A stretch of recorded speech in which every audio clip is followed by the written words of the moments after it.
नमस्कार, आप देख रहे हैं न्यूज फॉर नेशन और मैं हूं प्रियदर्शन। बिहार की सियासत में इन दिनों उपेंद्र कुशवाहा एक ऐसे चेहरे हो गए हैं जिन्हें लपकने के लिए भारतीय जनता पार्टी भी बिल्कुल तैयार दिख रही है।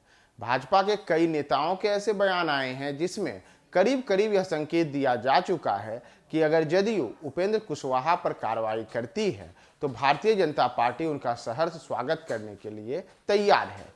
जदयू नेता उपेंद्र कुशवाहा आखिर क्यों भारतीय जनता पार्टी के लिए इतने महत्वपूर्ण हो जाएंगे, इसे समझने के लिए उपेंद्र कुशवाहा के जिस बिरादरी से आते हैं उसे समझने की आवश्यकता है। दरअसल अगर बिहार की सियासत की हम बात करें तो कहते हैं कि बिहार में जाति जाति नहीं है, यानी कि अगर आपको बिहार में राजनीति करनी है तो जातीय समीकरणों को साधना ही होगा। भारतीय जनता पार्टी भी यह जानती है कि अगर हमें बिहार की सत्ता में अकेले अपने बलबूते सरकार बनानी है, सबसे बड़े दल के रूप में उभरना है, लोकसभा के चुनाव में सबसे ज्यादा लोकसभा की सीटें जीतनी है, तो उसके लिए तमाम जातीय समीकरणों को साधना होगा। और इसमें उपेंद्र कुशवाहा मुफीद बैठते हैं, क्योंकि उपेंद्र कुशवाहा जिस कुशवाहा बिरादरी से आते हैं उस कुशवाहा बिरादरी के वोट बैंक का प्रतिशत बेहद अहम हो जाता है। अगर बिहार में जातीय समीकरणों को ध्यान दें तो यादव बिरादरी एक ऐसे वोट बैंक का प्रतिशत है जिसे माना जाता है कि पिछड़ा अति पिछड़ा वोटों में सबसे ज्यादा वोट बैंक वाली जाति है। और यादव जाति के बाद जिस दूसरी प्रमुख जाति को सबसे ज्यादा वोटों वाली जाति के रूप में माना जाता है, उसमें उपेंद्र कुशवाहा जिस कुशवाहा जाति से आते हैं वह काफी प्रभावशाली है। हालांकि बिहार में जातियों का कोई स्पष्ट आकलन नहीं है कि किस जाति के कितने वोट हैं, लेकिन जो अनुमानित है, अनुमानित तौर पर माना जाता है कि 7 से 9% कुशवाहा वोट बिहार में है।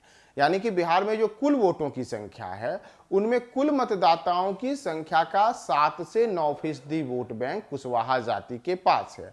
अलग अलग नेता और कुशवाहा समुदाय के अलग अलग संघ और संगठन इसे लेकर के अपना अपना दावा करते रहते हैं।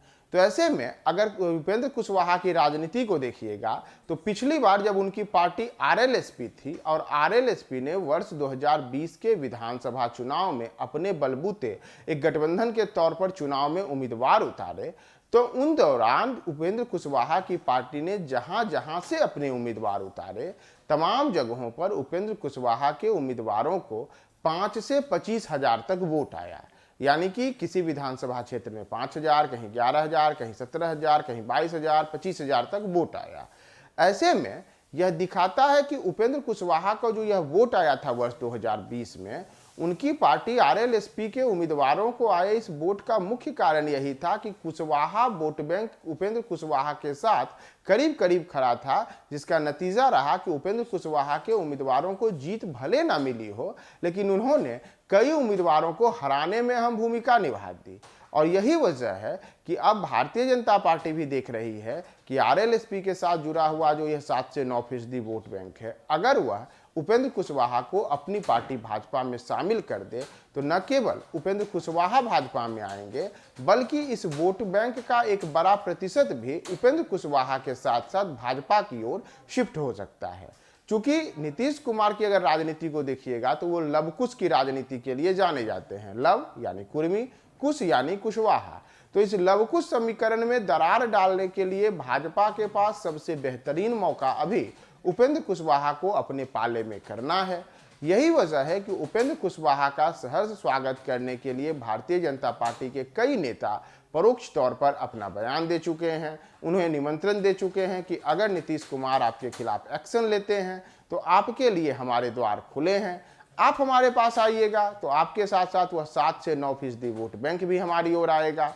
इसका बड़ा फायदा हमें लोकसभा के चुनाव 2024 में मिलेगा, वर्ष 2025 के बिहार विधानसभा के चुनाव में मिलेगा।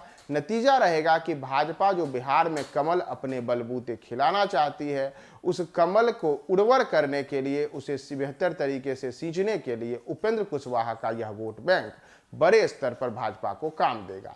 देखना होगा कि भारतीय जनता पार्टी जिस रणनीति के तहत बिहार में आगे बढ़ रही है, क्या उपेंद्र कुशवाहा उनके मंसूबों को सफल बनाते हैं, क्या उपेंद्र कुशवाहा भारतीय जनता पार्टी में जाते हैं और क्या भाजपा का कमल खिलाने में उपेंद्र कुशवाहा कोई अहम भूमिका निभाते हैं? क्या होगा उनका भविष्य? हमारी नजर बनी है। आप हमारे साथ बने रहें न्यूज 4 नेशन पे।